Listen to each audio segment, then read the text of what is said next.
Welcome to the Italian Wine Podcast. This episode is brought to you by Vinitaly International Wine and Spirits Exhibition. The 54th edition of Vinitaly was held from the 10th to the 13th of April. If you missed it, don't worry. Go to vinitalyplus.com for on-demand recordings of all the sessions from the exhibition.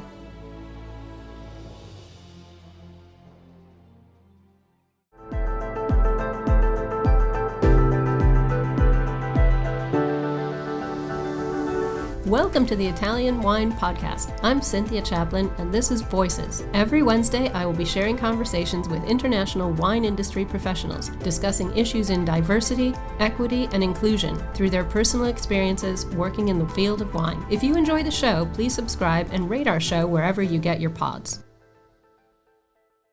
Hello, everybody, and welcome to Voices. I'm delighted to welcome Amanda Thomson today. She's the CEO and founder of Thomson & Scott and the creator of Noughty, which bills itself as the world's best alcohol-free sparkling Chardonnay and Rosé. So I'm very excited about this today, Amanda. Let's talk about this. It's the first alcohol-free drink on the Italian Wine Podcast. So I'm excited to have this conversation. It's a proper honor. Thank you. No, great pleasure. You are in London, and your career did not start in the wine sector, did it? How did you get into wine? Well, I was in the arts space, so I was a BBC broadcaster actually. So I guess speaking for a living, like you are now on this podcast, and I used to report on anything art-based, so film, fashion, music, art. It was a really incredibly fun job, pretty long hours. And back in the day, we used to work hard, play hard. This is before social media, as I tell my kids. Oh, yes, I remember those days fondly. We could actually party, right? When no one was looking.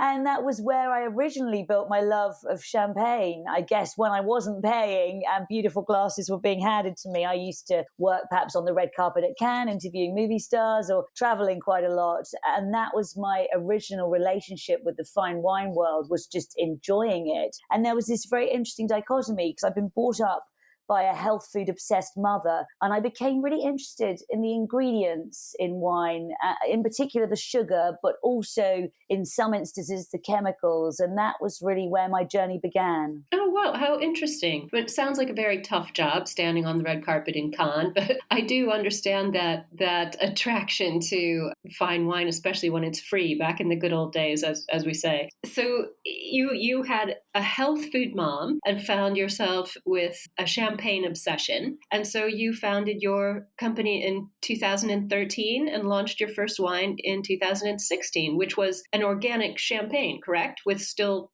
having alcohol in it at that point. Almost, yeah. It wasn't actually organic. It's pretty hard. There are a few, aren't there now? You'll know, but it's pretty hard to do 100% organic in champagne. But yeah, that was pretty much correct. I'd really originally I'd consulted with the late Gérard Basset, I suppose the world's most famous sommelier till he died a few years ago, sadly. But he was incredible for bringing on women in wine. And I'd originally consulted him about my career change. And then that took me to Paris, where I studied for my wine diploma. Cordon Bleu were just launching in France, and threw myself into the wine business. But yeah, that's correct. Then I thought, well, I'm not going to sell snow to the Eskimos and try and launch a champagne in France. So I came back to London and started to build what then was my alcohol brand. Right. Well, you didn't have a vineyard or get left one by your lovely old French uncle or anything. So where were the grapes coming from? How was that happening? Sure. So my model, actually, which remains the same today, was always inspired by fashion, I guess, an industry I knew a bit more about, which was this idea of diffusion and collaboration. And I was highly aware that there were so many incredible artisan winemakers that because they didn't have that brand cut through, just weren't really making enough waves in the market. And then, of course, at the real populist end of the wine business, you know, a bit like cheap, fast fashion, you'll know, you've got a lot of big players and they make it very hard for the new, brilliant, you know, often better winemakers to get any cut through. So really the idea was me working in partnership with existing brilliant winemakers to produce liquid to my recipe, but using their talent. So that was how the champagne collaboration started. I was a Blanc de Blanc girl historically. I was always obsessed with fine Chardonnay champagne. And so that was the original part of the journey, which actually now has come full circle since I pivoted the business into alcohol-free, and that became the benchmark really for Noughty. Could I create a perfect Chardonnay alcohol-free that gave me the same buzz as champagne, but without the alcohol? So you launched Noughty in 2019. I'm going to tell our listeners it's spelled Noughty. It's a fabulous name. I absolutely love it. I lived in the UK for 17 years, so it makes sense to me and I think it's fab.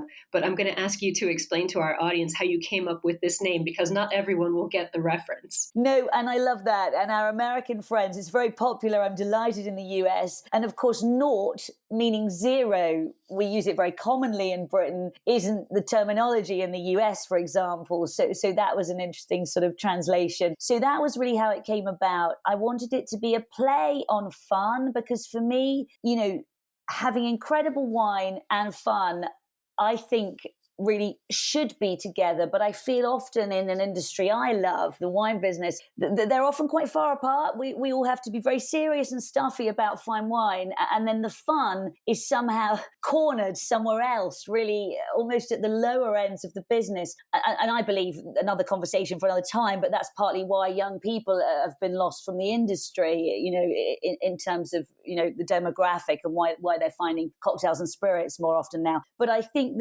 that was really the idea, a play on words, bringing the fun, also focused on that 0% element, but equally having a brand that was very easy to say globally, because I always had big global ambitions. So I wanted it really to be champagne or naughty, a very easy catch-all for when people weren't drinking. I love that. I'm an educator, and so I deal often with young people new to wine, and I try very hard to dispel the snobbery and the exclusivity that has wrapped the wine world for so many years. So I love the play with 0% and the naughtiness of having a cheeky little drink here and there. So I've got to ask you, sort of, having, as I said, lived in the UK for many, many years, and my husband is British, the Brits are generally pretty bad about drinking pressure. I mean, my husband doesn't drink alcohol at all, just a personal choice, doesn't like it. But even as an adult, he's been pressured in social, sort of situations at parties and things. In England, you're considered extremely boring if you don't drink. So what brought you to the point of moving sort of away from your champagne into completely alcohol-free sparkling wine? Because your Noughty is 0%, isn't it? Exactly. And there's so many interesting touch points in what you've just shared. I think that we're moving on pretty quickly with recognizing that whichever way we cut it, we can't pretend alcohol's good for us. I think we've all in the industry, at various points, so many people trying to set out, red wine a day is good for you because of this. Or my personal favorite, that drinking red wine protects you from COVID. Right. Well, there's one. I think whichever way we cut it, anyone who's got any degree of scientific analysis in them recognizes that we're kidding ourselves. So once we work from that place and sort of say, okay, let's all drink better when we're drinking alcohol and really improve the way we're drinking and not drink, without mindfulness there, qualitatively at least. If we park that thought, then I think that this idea is so ingrained. You've just hit the nail on the head with Brits, that not drinking equals dull. And that is just such a sort of long-standing reputation that we have for a very good reason. But what's also interesting is we're known as innovators in the drink space, and we have quite a strong history of innovation. And I think during the pandemic, when I doubled down online and all of us around the world were finding ourselves having conversations, as opposed to historically when we'd just mostly be talking online amongst ourselves in each country, I started to recognize that the movement that was coming out of the UK was really forward thinking. And besides me in the wine business, there were lots of people doing really interesting things in the alcohol-free space, in other drinks categories. And so if we take beer, for example, I think a lot of us, when we talk about alcohol-free, have almost forgotten the fact that alcohol-free beer has been really slowly and cleverly, really fixing itself in people's sort of drinking vernacular quite solidly in the last 5 to 10 years. So much so that I can't really find a pub in the UK that doesn't have at least one alcohol-free beer, certainly in bottle or can, if not on tap now. So I think we sort of almost ignored that because I guess we've got used to that. I think where the innovation hasn't been there, when it comes to hospitality, has been in the alcohol-free spirits world. To some degree, it's been getting better since Seedlip launched, and certainly in wine, where truthfully no one had been doing anything much on the quality side. So I think that the pandemic really allowed all of these global people to come together, all the thought leaders, and we started to really recognize that we could fast track the opportunity and the growth of the category, by really sharing each other's stories. And I can't tell you, what happened to my brand online during lockdowns around the world. It just went crazy. The US played a big part in that. Australia did. And we find ourselves now coming out in 2022 in over 40 countries. So I think that yes, while us Brits have such a long-standing reputation for being hard drinkers, I think you've also got this very interesting dichotomy now where everybody recognises, jokes aside, that they need to cut their drinking one way or another. And so the big opportunity, I believe, lies in those people actually who do still enjoy many alcoholic drinks, but recognise that they need some time off for their mental health and their physical health as well. And, I think no one would really argue with that now, I don't think. No, it's so interesting to talk to you about this. I just want to point out one thing that dropped in the middle of that little chat there. So you started in 2019 with Noughty, and in 3 years, you're coming out in 40 countries already. That's incredible growth, especially during a pandemic. That's kudos to you for that, because that itself is quite indicative that there's a market out there. So who do you see as your sort of primary consumer? I mean, there are a lot of people who abstain by choice, like my husband, or people looking to lose weight, or, people who've struggled with alcohol in the past. Sort of, I have 6 children who are all in their 20s. So millennials and zennials are driving their choices through social media. They're drinking a lot less. They're drinking a lot differently. Where do you position Noughty? What's your marketing strategy? Who's your consumer? 6 children. That is another podcast I want to do with you. Everybody wants to do that podcast with me. Yes.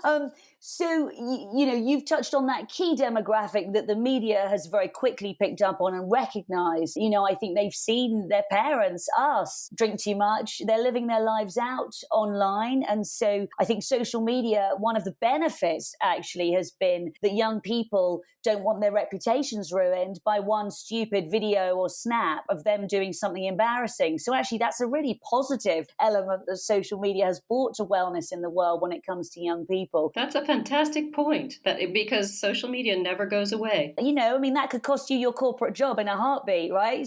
Or your prime ministership, depending on who you are.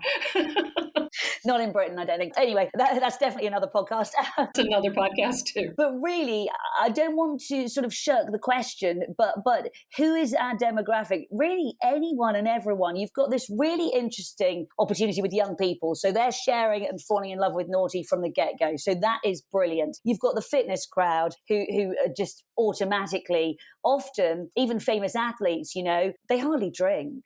It's really interesting that the sports world historically has been tied, very acutely with champagne, with celebration. And of course, you talk to athletes and sports people and they hardly ever drink. So I think there's a huge opportunity within the sporting and fitness world that we're just starting to scratch the surface on. Religious people who don't drink for religious reasons. It was important to us to try to get our halal certification so that anyone who really was making that choice that they felt comfortable with zero alcohol could really trust Noughty. We're big with the vegan crowd because we are openly telling them that there's no dairy products or animal products used in the filtration of wine. As a wine specialist, you'll know many wines are vegan friendly, but going back to the history of wine, we've just not been very good at communicating that fact. So we've been very open with Noughty to really try and be as honest as we can about what's going into the bottle. I think voting with their feet as well. Young consumers, they want to build a relationship with a brand that they can trust. And so, we've worked very hard on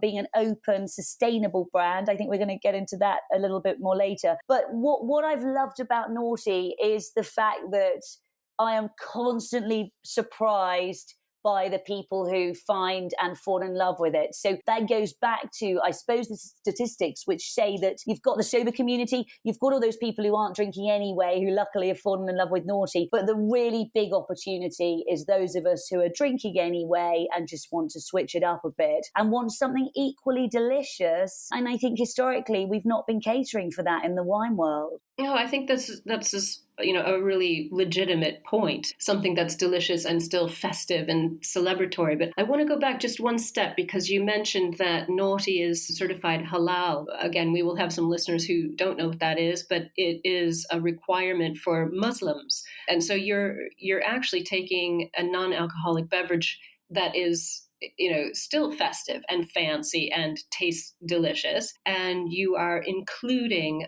a group of people who really haven't been included in wine conversations at all. So, this idea to have the wine certified halal has opened the door to sort of the bubbly party for the Muslim community. I mean, was that a specific decision, or was that something that you were looking at in terms of going with the vegan and the organic? It just made sense. It made sense, and it was a specific decision. We recognized that there was a huge opportunity there to cater for Muslim people who aren't drinking for religious reasons, and I was fascinated globally by the amount of people that, as you say, just weren't catered for. That equal seat at the table, where you can have something equally delicious and not feel less than. And I think for so long, non-beer drinkers, because they have been quite well catered for, certainly in the UK with alcohol-free beer, and the US, but non-beer drinkers have really just had either a Coca-Cola or an orange juice or water offered to them, which really does not give you that inclusive, equal seat at the table. And then we were delighted when we spotted Noughty in the Middle East at a Formula One event, because of course,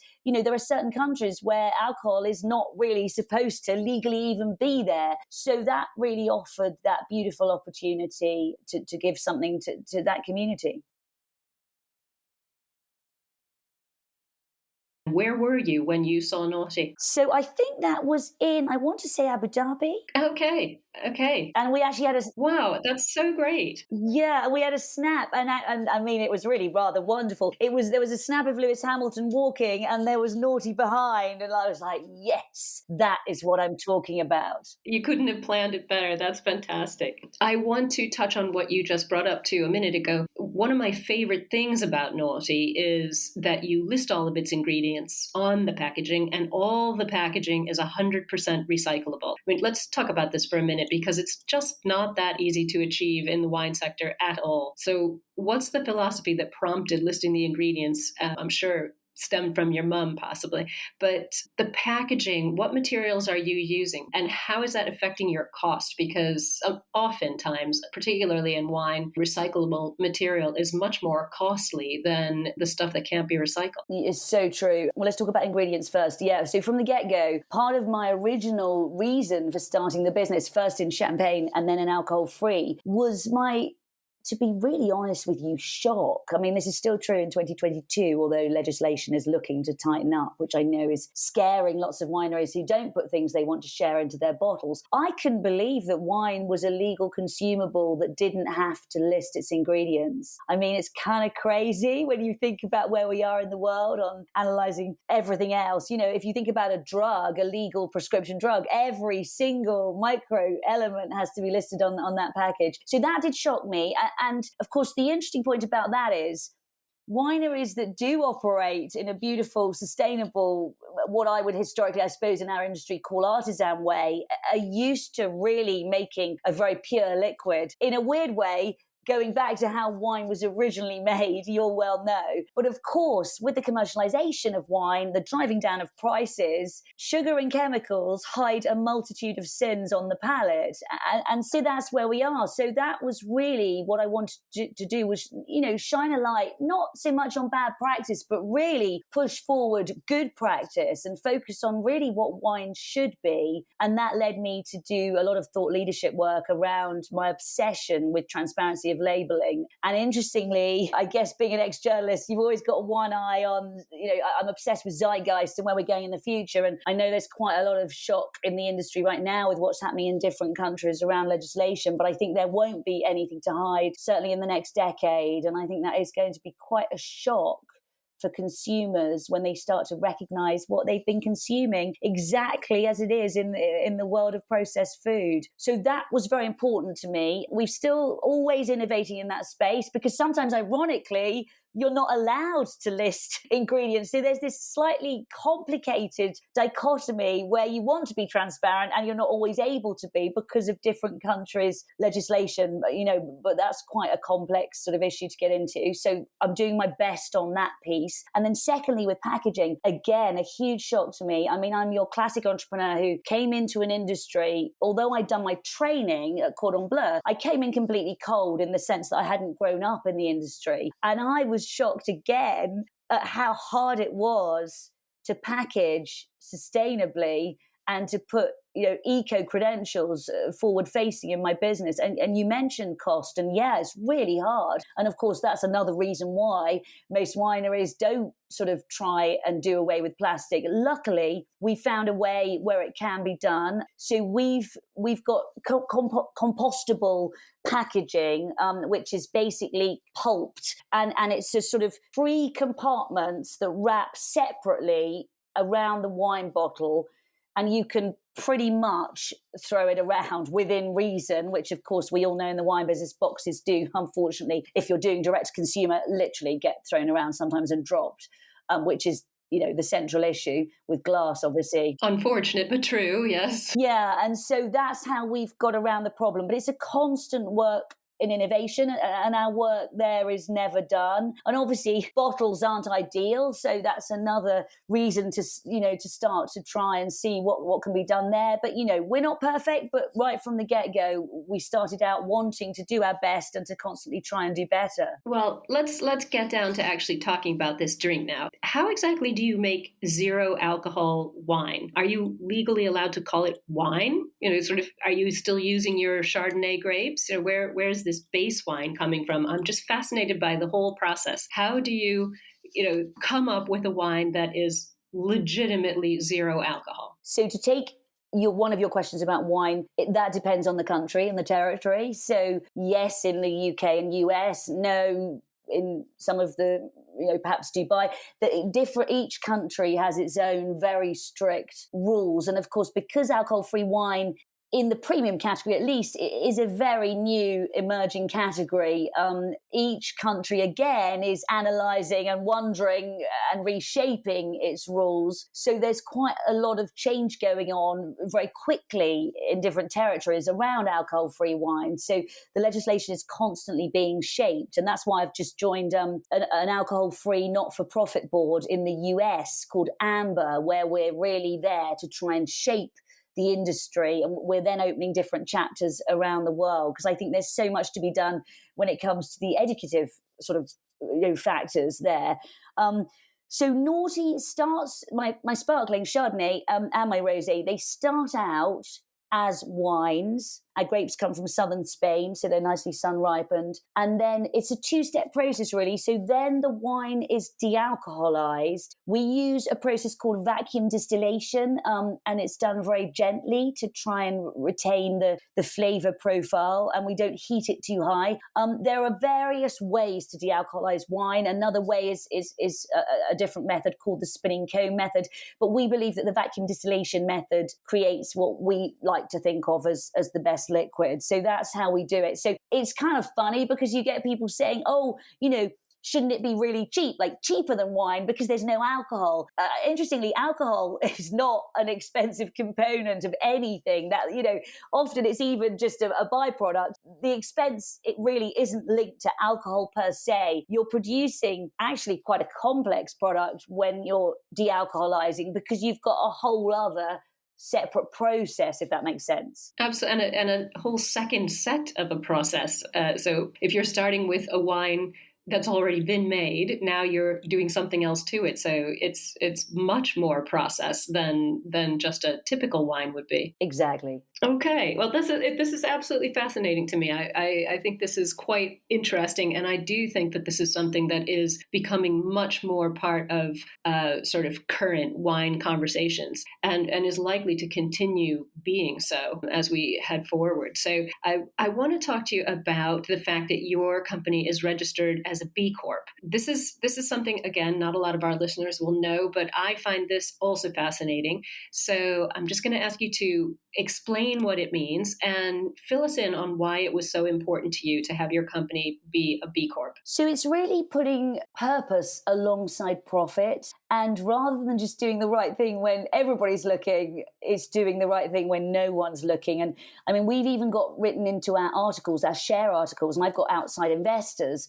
that we will put ethics alongside profit. And to ask investors to sign up to that is quite a big deal.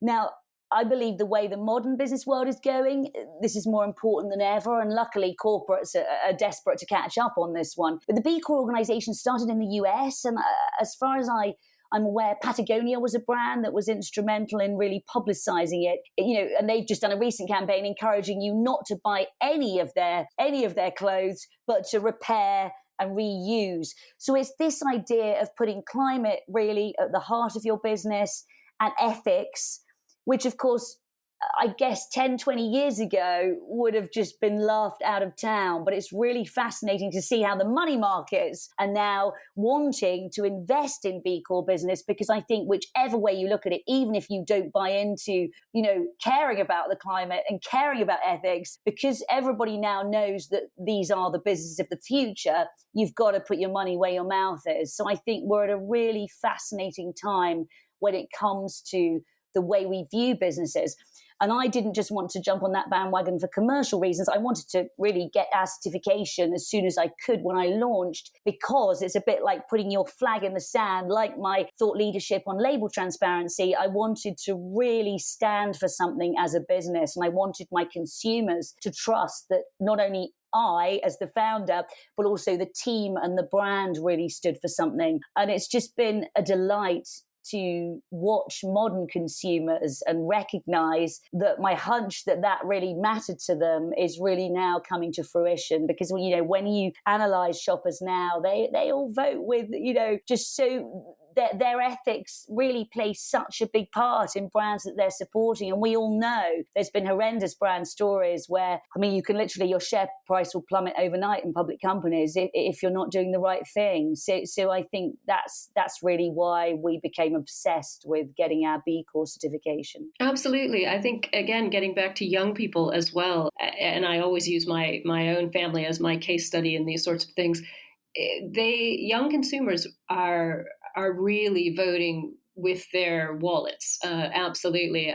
I won't name names, but there is a current big corporation, and all of my children refused to buy any of their Christmas gifts from them because of bad ethical practices. So younger consumers, I think, really do have their eye on this, and they are taking corporations to task. So I love the B Corp philosophy, and I'm really glad to have the chance to get you to put the message out there. It's great because Noughty is clearly a big success, and you were voted one of Business Insider Australia's coolest people in food and drink in 2019, along with George Clooney and Anthony Bourdain. So that's really nice company to be in. And Jancis Robinson endorsed Noughty with her review, and she called it, and I'm going to quote, "hands down the best alcohol-free sparkling wine I have ever tasted, and one of the best alcohol-free wines I've tasted overall." That is an amazing compliment coming from Jancis. So what's next for Noughty? Well, we've got a portfolio of still wines coming out now. A still red has eluded the wine world, at least anything that tasted vaguely like red wine. Absolutely true.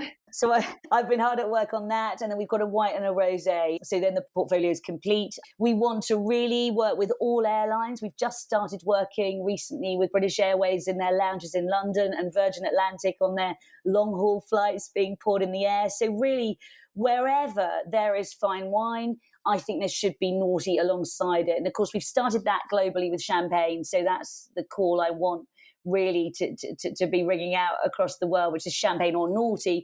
And then we're going to bring out those wines that can sit alongside their alcoholic counterparts so that everybody gets that equal seat at the table. Such an interesting idea about airlines. I mean, we've all heard the horrific stories over the past couple of years of alcohol abuse on planes that turns into violence and attacks on crew staff. So that's a fascinating idea of getting non-alcoholic wines onto planes. It hadn't occurred to me, and obviously, quite the perfect place to put them. So I hope that goes well for you. I'm going to ask you my famous final question before I let you go. When you are having an alcoholic wine on the off day, what's your favorite Italian wine?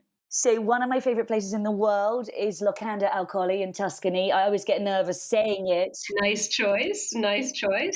I get nervous saying it because you can never, ever get a room there anyway. So I shouldn't really publicize it. My wonderful friend Riccardo runs it. And I was calling him actually just when I was doing the research for this podcast, because I had some photos of these wonderful Italian wines that I tasted there with him, my favorites. And I wanted to recap and try and get the names right. So you're going to have to excuse my pronunciation. So a white Monte Pepe. Oh, right. Yes. Okay. Yes. Mm-hmm. And a red, I had a beautiful red Sangiovese, which was Animoso. Oh, wonderful. Okay. And I don't know if this is a cliche to admit. When I was doing my wine training, I did the Grand tasting in Paris, and I was helping with all the fancy sort of bottles being opened. And I do have a very soft spot in my heart, not when I'm paying, obviously, for lovely Sassicaia.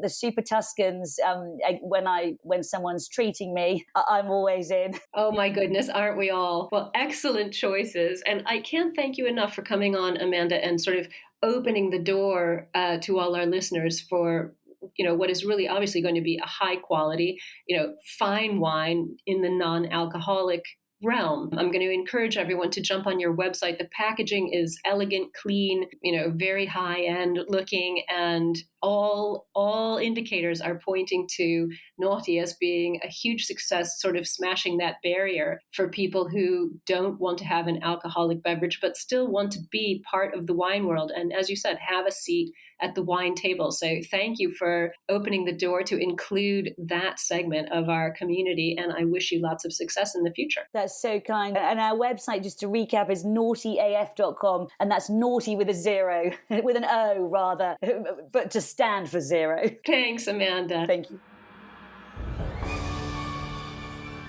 Thanks for listening to this episode of the Italian Wine Podcast, brought to you by Vinitaly International Wine and Spirits Exhibition, the biggest drinks trade fair in the world. Remember to subscribe to Italian Wine Podcast and catch us on SoundCloud, Spotify, and wherever you get your pods. You can also find us at ItalianWinePodcast.com.